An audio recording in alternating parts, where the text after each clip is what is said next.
boy, money, money, money. That's all that we will be talking about today, because I decided to visit a visitor center of Czech National Bank. And as you can see, they have their Czech crown everywhere. You can even see this little exhibition that is giving you the opportunity to find cash in various hidden places. And what's even more interesting is that this place, Czech National Bank, is hiding the biggest golden coin in Europe. There is one coin that's 100 million Czech crowns in gold. So I will take you there and show you the amazing coin, and also I will tell you more about the history of Czech crown and what you can find in this visitors center. So let's start from the beginning. The visitors center itself is in Prague 1, so in the center of the old town. It is 10 minutes walk from the main train station, or about 10 minutes from Staroměstské náměstí, so the literal center where every tourist usually goes. So if you are also fascinated by this topic of money and currencies, then I can definitely recommend you to come here to the visitors center of Czech National Bank. The exhibition is for free. The only thing that you should have in mind is that once that you enter the building, you have to go through a security check and then leave your baggage or backpack or whatever in a locker. Bear that in mind. And once that you enter the space, you can see that the first part contains mainly general information about the Czech National Bank itself. You can see quite interesting model of the building here, and then you are going to find out more about the current tasks of Czech National Bank, which is mainly trying to acquire stability of the currency and to be able to have the inflation below the assigned number, below the percentage that they decided that they would like to have. Usually it's about 2%. And of course there is also the topic of Czech crown or euro. Should Czech Republic have euro or keep Czech currency?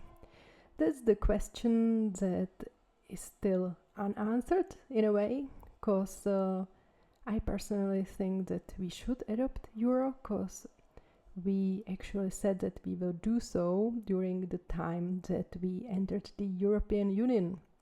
So here are some arguments why we should do so, and what I like the most is that it will just make everything easier when you are traveling around the European Union, and I like the simplicity of it.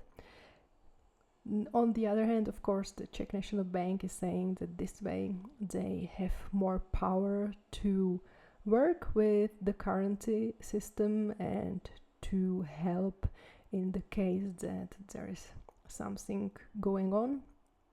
On the other hand, I think that having euro would make a lot of things easier, because it's not only about tourists who are confused about how much they are paying.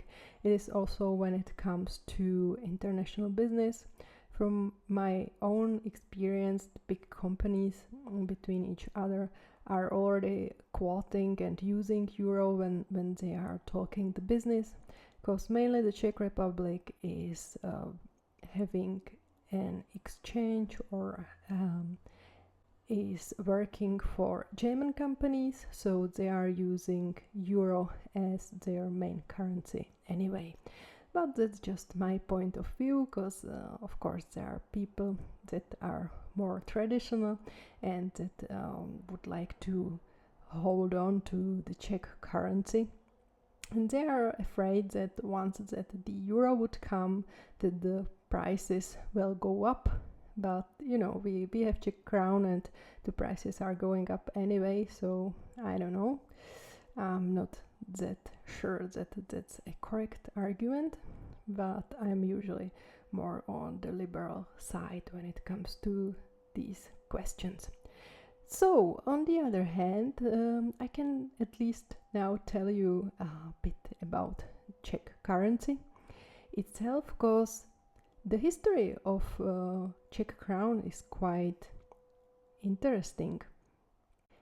Actually, the first currency or the first coins that we know about were so called in Czech language denary, that were used in the area of today's Czech Republic around 10th century.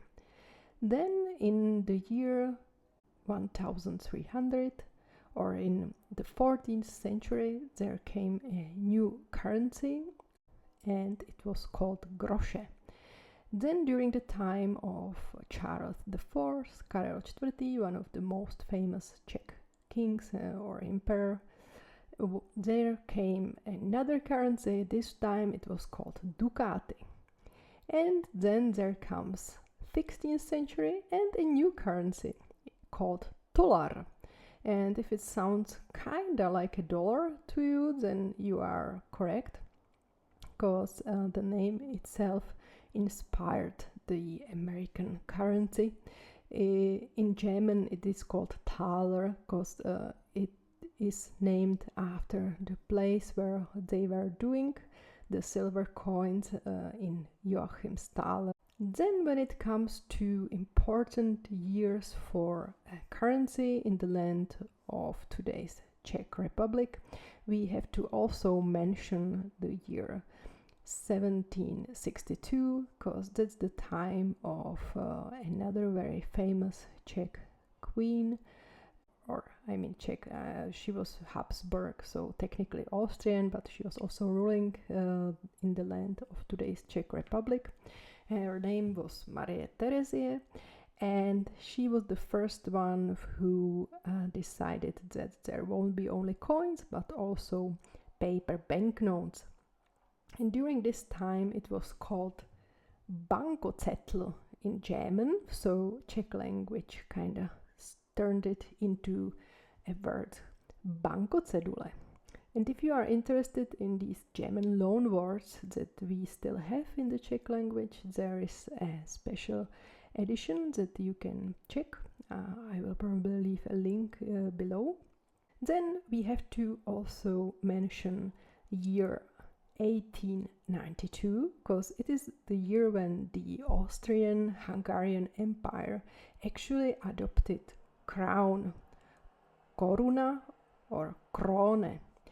And we are the only state of the former Austrian-Hungarian Empire who is still holding on to this crown till today, because, you know, Austrians are already using euro, and even in Slovakia they also already adopted the euro. So another year worth mentioning is of course the year 1918, when the Czechoslovakia came to exist. It didn't happen overnight that they were able to print out the real Czechoslovakian crowns. So for a few years they were using the old krone, the old crowns from the Austrian-Hungarian Empire, but they had something called kolky, something like a special stamp or a mark. And then Alfons Mucha, one of the most famous Czech artists, was working on a design of 100 Czech crown banknotes. And actually in the year 1922 there was the actual first Czechoslovakian crown.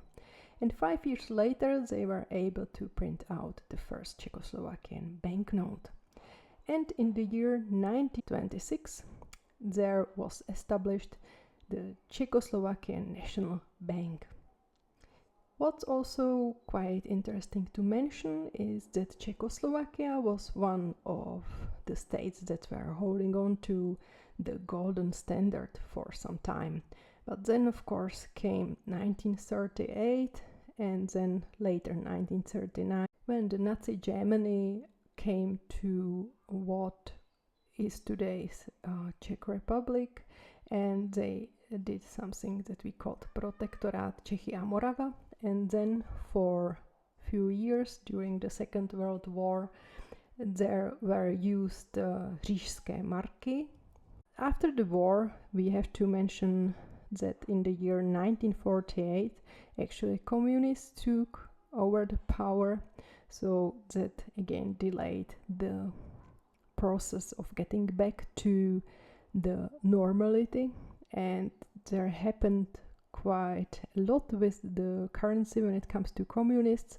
Like from my point of view, the worst time when it comes to the currency, to the Czech crown itself, is the year 1953, when they made something called měnová reforma, or the change of currency, and it was technically a move how to steal money from the rich, but it's probably worth to take a deeper look into in another podcast.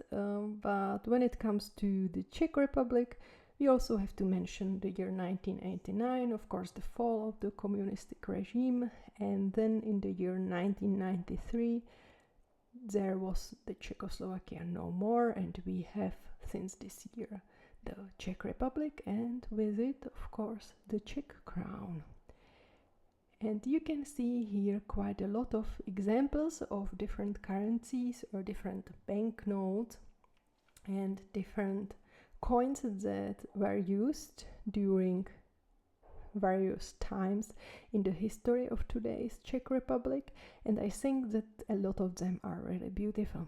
And for the end of this video, I have here for you the possibility to enjoy the look of the biggest golden coin in Europe, the 100 million Czech crowns in gold, in the form of just one golden coin. And it's definitely worth looking. So if you are in Prague and you will be in the city center, don't forget to go to this visitor center, and I'm sure that you will also find out some more interesting information about the Czech Republic and various currency that we have been using through the centuries. Thanks for listening, and see you next time. Bye bye.